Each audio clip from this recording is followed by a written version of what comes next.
Muy buenas noches, queridos hermanos, que el Señor les bendiga ricamente. Nos juntamos para compartir, como lo hacemos cada semana, la oración como iglesia y también el estudio de la palabra del Señor. Nos ha tenido bajo un tiempo de instrucción este tema que hemos propuesto, el cristiano y la vida abundante, porque el Señor Jesús dijo: yo he venido para que tengan vida y para que la tengan en abundancia. Así que vamos a empezar, vamos a ver las 7 lecciones en una recapitulación que vamos a hacer así bien condensada, dinámica, para tener la posibilidad de mirar a vuelo de pájaro el total de las lecciones aprendidas. Pero vamos a orar al Señor para que Él nos guíe en esta noche. Señor, nos acercamos a ti, pedimos perdón por todos nuestros pecados. Pedimos que nos llenes con tu Santo Espíritu y que nos enseñes, Señor, tu palabra. Te pedimos que esta palabra haga impacto en nuestros corazones. En el nombre del Señor Jesús. Amén. La primera lección que dimos se llamaba la vida cristiana y nos tratamos de responder qué es de veras la vida cristiana. Y una de las cosas que pudimos determinar es que la vida cristiana era una vida nueva. Y nos basamos en 2 Corintios capítulo 5, verso 17, que dice que Él nos ha dado una nueva vida. Pensamos en Juan capítulo 3, verso número 3, donde el Señor, hablando a Nicodemo, le dice que es como nacer de nuevo, pero espiritualmente. Y en Juan capítulo 1, versos 12 y 13, se nos dice que esta obra de que nosotros participemos de la nueva vida es una obra que hace Dios, es por voluntad de Dios. En segundo lugar, era una nueva relación con Dios. En 1 Juan 1:12 se nos dice que Dios es nuestro Padre y nosotros somos sus hijos. En Efesios capítulo 2, verso 19, dice que somos miembros de la familia de Dios. Y en Gálatas 4:6 se nos dice que el Espíritu Santo que mora en nosotros nos impele a decirle a Dios: Abba Padre, en un trato de confianza, de intimidad y de ternura, de profunda comunión, decirle papá. En tercer lugar, la vida cristiana era una vida con un nuevo propósito para nosotros, una nueva razón de ser. Por eso dice 2 Corintios 5, capítulo 5, versos 14 y 15, que nosotros ya no vivimos para nosotros mismos, sino para aquel que murió y resucitó por nosotros. Cambió el enfoque de la vida. Ya no era un enfoque egocéntrico, sino un enfoque cristocéntrico. Cristo es el centro de la vida y nosotros vamos enfocándonos en Él. Y en cuarto lugar, esta vida que Él nos daba era una nueva relación con los demás. En Juan capítulo 13, verso 45, el Señor Jesús dijo: un nuevo mandamiento os doy, que os améis unos a otros como yo os he amado. Y nos habla de la importancia que debe existir entre nosotros un amor como el que Él tuvo para con nosotros. Y en esto iban a conocer todos que somos discípulos de Cristo. En Mateo capítulo 4, verso 19, dice el Señor: yo os haré pescador de hombres. Y en nuestra relación con nuestro prójimo, en este caso con las personas que no son cristianas, nosotros somos de los pescadores que comparten el Evangelio del Señor y ganan personas para el reino de Dios. En segundo lugar, hemos visto que el cristiano es llamado a vivir una vida fructífera. Primero vimos la vida cristiana, ahora una vida fructífera. En Mateo capítulo 13, verso 1 al 23, estuvimos considerando, si se acuerdan, la parábola del sembrador. ¿Se acuerdan? El sembrador salió a sembrar y parte de la semilla cayó en el camino. Y esto nos habla de los corazones indiferentes a la voz del Señor. La semilla es la palabra del Señor. El sembrador es el que predica la palabra y el evangelio. El camino es el corazón duro de los hombres. Y esta tierra pisonada ilustra cómo hay corazones que se cierran para recibir el mensaje del Señor. Parte de la semilla cayó también entre pedregales, y el hecho de que no había mucha profundidad de tierra hizo de que las plantas no pudieran profundizarse en su crecimiento interno. Entonces, como había mucha superficialidad y las raíces no podían desarrollarse, cuando el sol daba con toda su fuerza, se quemaban. E ilustraba a las personas que con gozo habían recibido la palabra, pero después es como que cuando vienen las pruebas, la persecución por ser cristianos, se desaniman y abandonan la fe. La semilla que cayó entre espinos nos habla de los afanes de este mundo, los placeres y las propuestas del mundo que ahogan la palabra y hacen que las personas que abrazaron también la fe luego presten su atención a un montón de placeres y llamadores superficiales, transitorios, que los convocan a vivir el placer del pecado.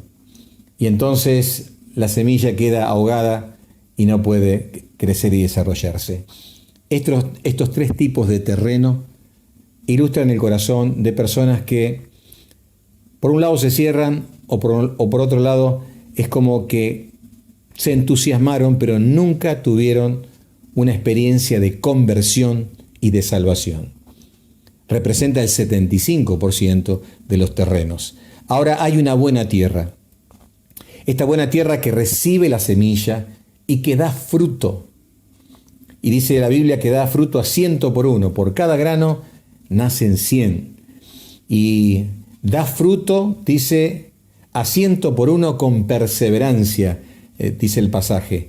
Y esto habla de que en medio de situaciones hostiles, difíciles, complejas, de oposición, el cristiano verdadero siempre da fruto. Así que lo que se espera de un cristiano es que realmente en su vida él dé fruto para el Señor. En tercer lugar, hemos visto la vida cristiana victoriosa y hemos visto que la salvación del Señor comprende tres cosas. En primer lugar, Dios nos salva de la pena del pecado. Juan 3:18, el que cree en Cristo tiene vida eterna. Dios nos salvará de la presencia del pecado.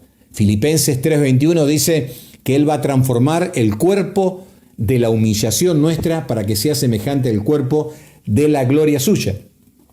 Y en la vida presente, Él nos salva del poder del pecado.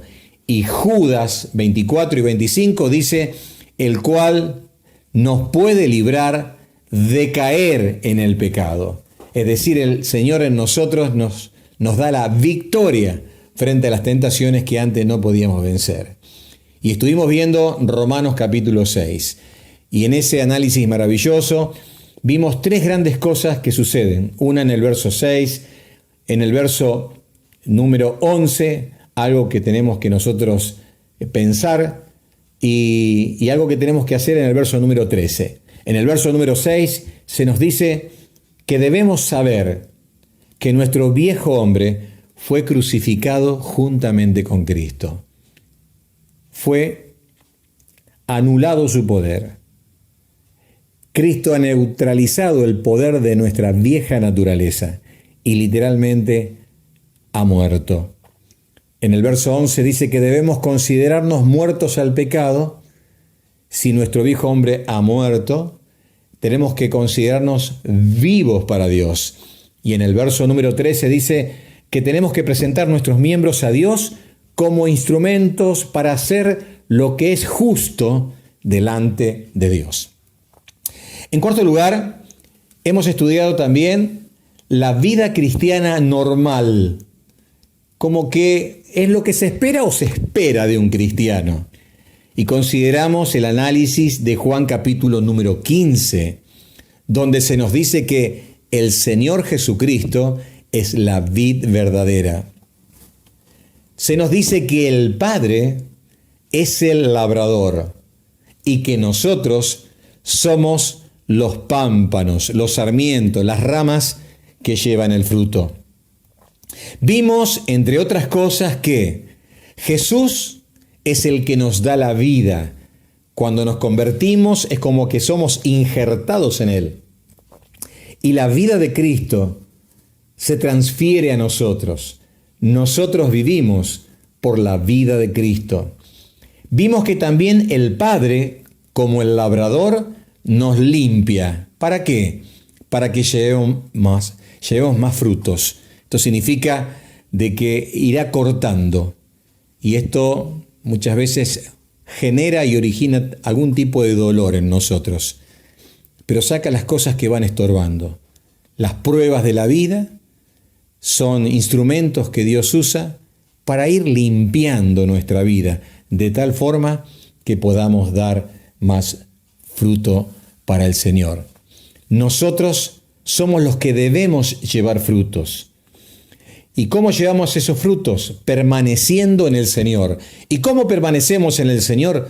Obedeciendo su palabra, como nos dice el verso número 10. De esta forma, nosotros glorificamos al Señor cuando llevamos fruto. Así que el Señor desea que, como algo natural, así como se espera que de una planta de uvas, de una vid, haya un racimo de uvas, de un cristiano, se espera normalmente en que él lleve fruto para la gloria del Señor. En quinto lugar, vimos la vida cristiana limpia. Y esto lo hemos considerado como algo realmente muy importante, porque vimos que el pecado como un intruso lo que hace es separar nuestra vida de Dios. Todo lo que va en contra de los mandatos del Señor es un pecado. Y el pecado trae sus consecuencias. Y si el pecado no se confiesa, traerá más consecuencias. Isaías 59:2 dice que nuestros pecados han hecho separación entre nosotros y nuestro Dios. El Salmo 66, verso 18, dice que el pecado interrumpe nuestra comunión con Dios y que la forma en que nosotros podemos ser limpios es a través de la confesión. David lo dice en el Salmo 32, verso 5. Yo declararé mi pecado delante del Señor. Yo confesaré mis transgresiones. Primera Juan 1:9 dice, si confesamos nuestros pecados. Y dijimos que la confesión de pecados tiene que ver con ponernos de acuerdo con Dios. Reconocer que lo que Dios dice que está mal. Y uno tiene que luego de haber confesado, alejarse del pecado. Si el Espíritu Santo nos está indicando un pecado que hemos cometido, tenemos que confesarlo y tenemos que alejarnos del pecado, como dice Proverbios 28:13, para hallar misericordia, para hallar gracia, porque cuando nos humillamos y confesamos nuestros pecados, realmente el Señor se manifiesta en nuestras vidas y nos da la gracia de la victoria. En sexto lugar, hemos visto el cristiano y su batalla espiritual. Allí en Efesios capítulo 6, versos 10 al 19, hemos estado viendo la guerra espiritual, la batalla espiritual de todos los cristianos. Y todos los días cuando nos levantamos para vivir de acuerdo a la voluntad del Señor, debemos estar preparados porque el enemigo presentará batalla.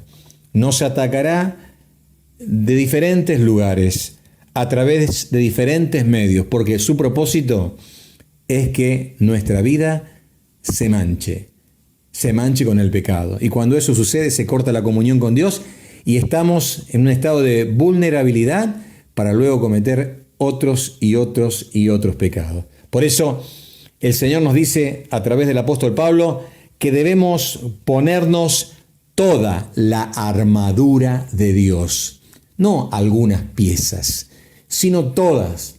El cinto de la verdad, dice el versículo 14 en su primera parte, un cristiano transparente, sin hipocresía, que se muestra tal cual es, que es sincero, que dice la verdad en palabras y en actos, no finge, es lo que es. Se pone la coraza de justicia, cubriendo el pecho, las vísceras principales. Esto nos habla de llevar una vida justa, una vida recta, una vida santa. Es lo que se llama la santidad práctica, la justicia diaria. Es la persona que permanentemente va diciendo que no al pecado y va diciendo que sí al Señor y agradar al Señor. Es aquel que entiende lo que dijo el Señor cuando dijo: sed santos, porque yo soy santo. En tercer lugar, se coloca el calzado del Evangelio de la paz. Él sabe que su relación con Dios le ayuda a poder vencer en esta batalla. Él sabe que a través de la obra de Cristo y de la sangre de la cruz se ha hecho la paz entre Dios y nosotros, y que Dios juega realmente de nuestro lado. Él es el general del ejército y Él nos acompaña dándonos las directivas y el apoyo necesario para que podamos vencer en nuestra batalla espiritual. En cuarto lugar, dice: sobre todo tomen el escudo de la fe, verso 16, con el cual puedan apagar todos los dardos de fuego del maligno. El escudo que cubría casi todo el cuerpo evitaba que las flechas encendidas se clavaran en la armadura del soldado. Y el diablo muchas veces tira dardos encendidos para que nuestra fe se consuma, para que entremos en tiempos de duda, de angustia innecesaria, de temores paralizantes, y es allí donde la fe debe emerger. La fe en las promesas del Señor, la fe en las cosas que el Señor nos ha dicho, de las cuales nos vamos a abrazar con todo nuestro corazón. Y también dice que debemos tomar el yelmo o el casco de la salvación. Dijimos que estábamos en una batalla espiritual, pero qué diferente es pelear una batalla cuando se sabe anticipadamente que se va a ganar la guerra. Dios gana la guerra del mundo espiritual, entre el reino de las tinieblas y el reino de la luz. Y confiamos en que el Señor nos dará una salvación completa, espíritu, alma y cuerpo. El Señor tiene la victoria final y Él someterá, dice la Escritura, a todos sus enemigos y los pondrá como estrado de sus pies. Y esta victoria que la llevó adelante el Señor Jesucristo, nos dice también Corintios que Él se sujetará a aquel que sujetó a Él todas las cosas, para que Dios sea todo y en todos. Y no habrá más oposición. Y las personas que aborrecieron la salvación, dice la Biblia, irán con el diablo y sus ángeles al infierno. Y aquellos que hemos creído en Cristo y nos hemos arrepentido de nuestros pecados, vamos a poder entrar en el cielo. Ahora, yo quisiera preguntarte si tal vez la persona que me está escuchando en esta oportunidad no tiene la seguridad de la salvación. No sabe si va a estar en el cielo o en el infierno. Yo te invito en esta noche a que te arrepientas delante del Señor, le pidas perdón por tus pecados y aceptes a Jesucristo como tu Salvador personal. El saber de que el Señor tendrá la gran victoria en la historia de la humanidad nos lleva hoy a salir a luchar en el camino de la vida cristiana como un vencedor. Y también nos dice de que sobre todo tomad también la espada del Espíritu, que es la palabra de Dios. Y en esta batalla espiritual donde el diablo quiere recluirnos, neutralizarnos, los cristianos tenemos un mensaje. Dice Romanos 1:16 que el Evangelio es poder de Dios para salvación. Y cada vez que nosotros predicamos el Evangelio, el poder del Señor toca el corazón, impacta la vida.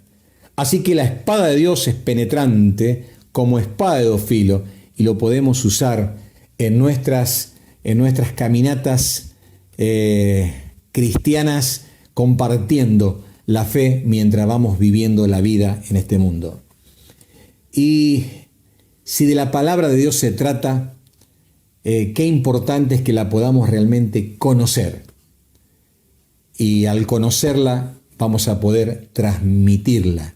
Es el arma ofensiva que el Señor nos ha dado. Romanos 8:31 dice que somos más que vencedores por medio de aquel que nos amó. Así que, hermanos, en medio de nuestras batallas espirituales, nos debemos levantar como vencedores y en el nombre de Cristo vencer al mal. En séptimo lugar, la actitud cristiana frente a las pruebas. Eso lo vimos la semana pasada. Y estuvimos considerando el libro de Éxodo, capítulo 14, versos 1 al 14. Y vimos cómo los israelitas, frente al asedio y a la acechanza de los egipcios y su poderío militar, tuvieron miedo. Y ellos clamaron a Moisés y se quejaron y todo eso que lo encontramos en los versos 10 al 12, pero vieron cómo el Señor se manifestó con gran poder. Moisés les dijo: no teman, hoy ustedes van a ver algo maravilloso, y estos enemigos que ustedes ven ahora no los verán nunca más.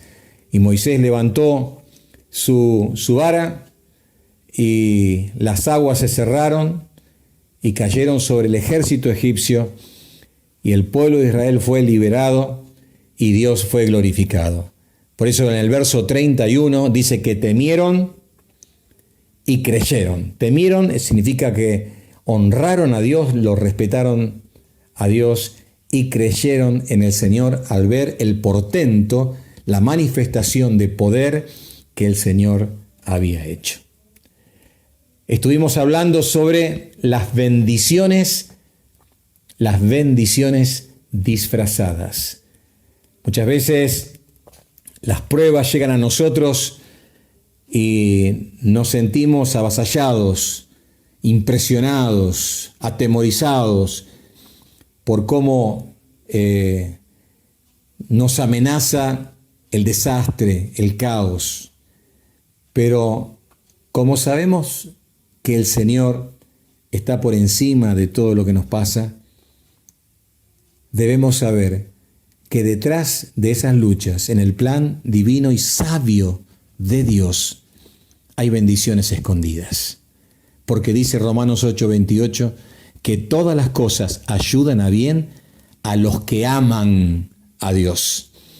Y todo lo que te está pasando es una bendición escondida, donde el Señor de veras te va a permitir experimentar cosas que van a ser muy importantes. Como decía 2 Corintios capítulo 1, versos 3 y 4, que somos atribulados, pero somos consolados, para que sepamos consolar a aquellos que también pasan tribulaciones. Una de las cosas que hace el Señor es prepararte para poder entender, compadecerte del otro y ayudar al otro. ¿Cómo? Habiendo pasado experiencias primero. Descubrir lo que es Dios en medio del dolor y la prueba, para luego poder ministrar y ayudar a aquellos que están en situaciones semejantes. Por eso vimos que debemos gozarnos, como dice Romanos capítulo 5, verso 3 al 5, regocijarnos en la tribulación, porque la tribulación produce fruto en nuestra vida.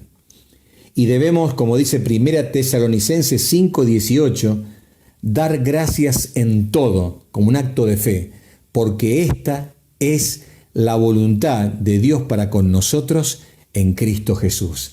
La verdadera actitud cristiana. Esto será posible y vimos 4 cosas importantes. En primer lugar, será posible si somos llenos del Espíritu Santo, como aprendimos en el estudio pasado, Efesios 5:8. Esto será posible si andamos guiados por el Espíritu Santo, Gálatas 5:16. Esto será posible si oramos sin cesar, Primera Tesalonicenses 5:17. Y esto será posible si oímos diariamente la palabra de Dios, como dice Romanos 10:17, porque la palabra de Dios produce en nosotros fe. Queridos hermanos, el propósito de este estudio ha sido desafiarnos a vivir una vida abundante, una vida de victoria, una vida fructífera, una vida limpia, la vida cristiana normal. Y es mi oración al Señor que Él de veras te ayude y me ayude para que podamos vivir la vida que Él diseñó.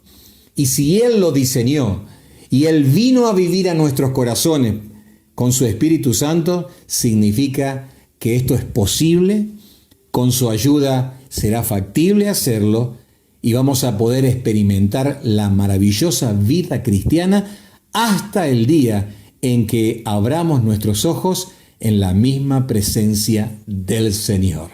Así que hermanos, este es el desafío. Vivamos la vida abundante que el Señor tiene para nosotros. ¿Nos animamos? ¡Claro que sí!